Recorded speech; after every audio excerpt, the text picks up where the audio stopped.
आजमगढ़ के दौरे पर हैं, किस तरह का चुनाव अभियान इंडिया गठबंधन का देखने को मिल रहा है? देखिए, ये मेरी जो यात्रा मेरी गाज़ियाबाद से शुरू होके बागपत, मैनपुरी, कन्नौज और आज मैं आप लोगों के बीच में आजमगढ़ में आप लोगों से मिलने का सौभाग्य प्राप्त हो रहा है। समाजवादियों की धरती पर आने का सौभाग्य प्राप्त हुआ। माननीय नेताजी को प्रेम करने वाले लोगों के बीच में आने का सौभाग्य प्राप्त हुआ। और मैं लगातार जितना मेरा 30 वर्ष का सामाजिक एवं राजनीतिक जीवन है, तो मैं ये पाता हूँ कि जो ये चुनाव है, ये जनता ने अपने हाथों में ले लिया है। और जिस प्रकार का जनसैलाब माननीय अखिलेश यादव जी और माननीय राहुल गांधी की सभाओं में देखने को मिल रहा है, मैं कह रहा हूँ ये चुनाव परिवर्तन के साथ साथ इस देश की एक नई क्रांति का उदय हो रहा है। और मैं पीडीए के जो हमारे नेता माननीय अखिलेश यादव जी ने जो सूत्र दिया था, मैं बहुत जिम्मेदारी से कहना चाहता हूँ, पीडीए का जो आंदोलन है अब पूरे देश का आंदोलन बन चुका है। और मुझे लगता है कि सत्ता परिवर्तन के साथ साथ व्यवस्था परिवर्तन भी होगी और सामाजिक न्याय की जो धारणा है वो सिद्ध होगी। और जाति जनगणना को लेकर जो हमारे माननीय अखिलेश यादव जी ने लगातार जो बात उठाई थी, अब मुझे लगता है इस देश का मूड जाति जनगणना कराने का है। आज 5वें चरण का चुनाव है और गृह मंत्री तो कह रहे हैं कि चार ही चरण में हमको बहुमत मिल गया। देखिए, आप और हम तो गांव की पृष्ठभूमि के हैं और गांव की पृष्ठभूमि में से अतिशयोक्ति अलंकार कहा जाता है। निश्चित तौर पे जिस तरह की भाषा आदरणीय अमित शाह जी, मोदी जी या इनके नेता बोल रहे हैं, ये निश्चित तौर पे लोकतंत्र की परिभाषा नहीं थी। और मैं कहना चाहता हूँ बहुत जिम्मेदारी से, जो विपक्ष की गरिमा गिरने का काम इन्होंने करा है, वो इस आज़ाद भारत में चाहे सरकार पहले भी भाजपा की रही है, कांग्रेस की रही है, समाजवादियों की रही है, विपक्ष की रही है, लेकिन कभी हमेशा विपक्ष के लिए एक सम्मान होता था। वो सम्मान में भी गिरावट आदरणीय मोदी जी की सरकार में आई है।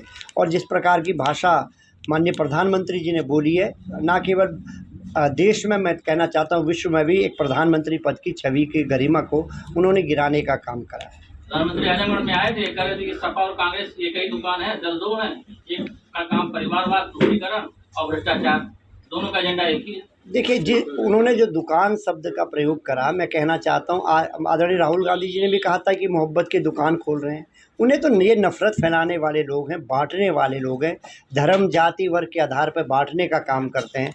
क्या इस देश में जिस तरह की भाषा माननीय मुख्यमंत्री करते हैं, माननीय प्रधानमंत्री करते हैं, अन्य लोग, अन्य विपक्ष के दल भी हुए हैं, क्या आपने कभी सुना इस तरह की भाषा का प्रयोग? क्या भारत पाकिस्तान से चुनाव लड़ा जाएगा? क्या हिंदू मुस्लिम से चुनाव लड़ा जाएगा?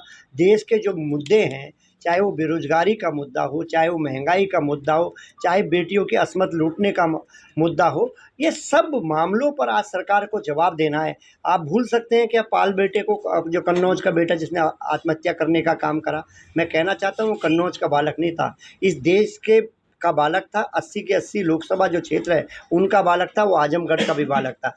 एक बालक का तो हमारे को आता है कि उसका आत्महत्या कर लिया। मैं आपको एक बहुत साधारण, क्योंकि मैं शिक्षक भी हूँ, मैं आपको बताना चाहता हूँ, एक हमारा जो बच्चा है अगर 10वीं में फेल हो जाता है, उसका अड़ोस पड़ोस, समाज, माता पिता सभी उसका जीना दुर्लभ कर देते हैं। जब परीक्षाएं लीक होती हैं तो उसके साथ साथ वो बच्चे का भविष्य के साथ साथ उसके माता पिता और समाज उसके क्या स्थिति करता है, ये आपको समझने की आवश्यकता है।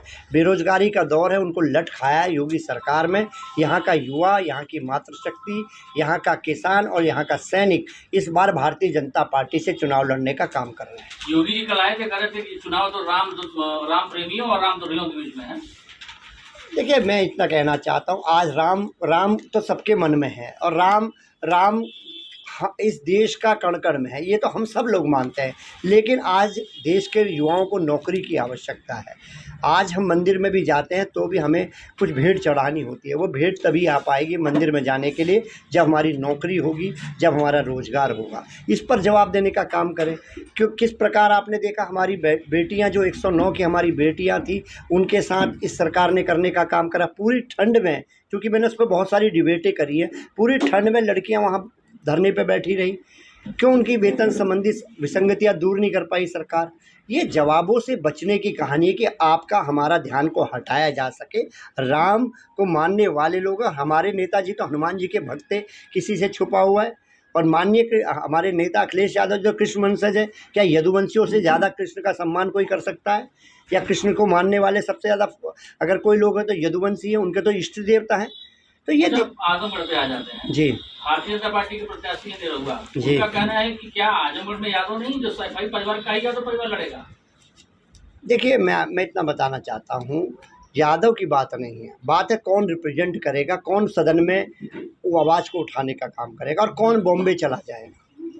क्या बॉम्बे से आवाज़ उठाई जा सकती है आजमगढ़ की, या दिल्ली से उठाई जा सकती है? आजमगढ़ में रह के जाए, सबसे पहले आदरणीय धर्मेंद्र यादव जी ने यहाँ पर अपना घर लेने का काम करा, तो इसका मतलब उनकी यहाँ से भावनाएं और बहुत ज़्यादा अंतर से वो पिछली बार भी नहीं हारे थे। समाजवादियों की धरती है। मैं गया था अभी आज बहुत सारे गाँवों में, तो वहाँ पर सबने कहा कि हम वोट देते हैं माननीय नेताजी को देकर।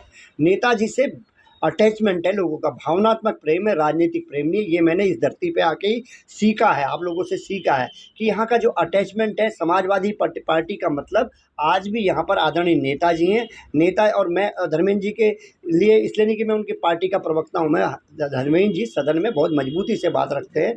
जब भी वो रिप्रेजेंट करने का मौका मिला, चाहे मैनपुरी से चाहे उनको संभल से, उन्होंने अपनी बात को मजबूती से रखने का काम करा। और मुझे लगता है कि आम जनमानस का भी प्रेम और जो बदलाव की राजनीति चल रही है, वो निश्चित तौर पे आपको जब 4 जून का परिणाम आएगा तो आपको दिखाई देगा। बीजेपी को दे लिए हैं, चुनाव हारने के बाद फिर ताला बंद करके भाग जाएंगे। अखिलेश जी जीतने के बाद भागे, हारने के बाद ये भागे, फिर भाग जाएंगे। देखिए माननीय अखिलेश जी के बारे में टिप्पणी करने का तो उनको अधिकार भी नहीं है, वे विपक्ष के नेता हैं। आज आप जो भी मुद्दे सदन में आप मजबूती से उठ रहे हैं, वो केवल माननीय अखिलेश यादव जी का, और उनमें काफ़ी मामलों में जस्टिफाई भी मिल पा रहा है लोगों को, क्योंकि एक मजबूत नेता है। माननीय अखिलेश यादव जी अगर विपक्ष के नेता हैं तो एक मजबूत नेता है, और मजबूत नेता जब बात को रखता है तो उसका पूरा सरकार पर भी इफेक्ट पड़ता है।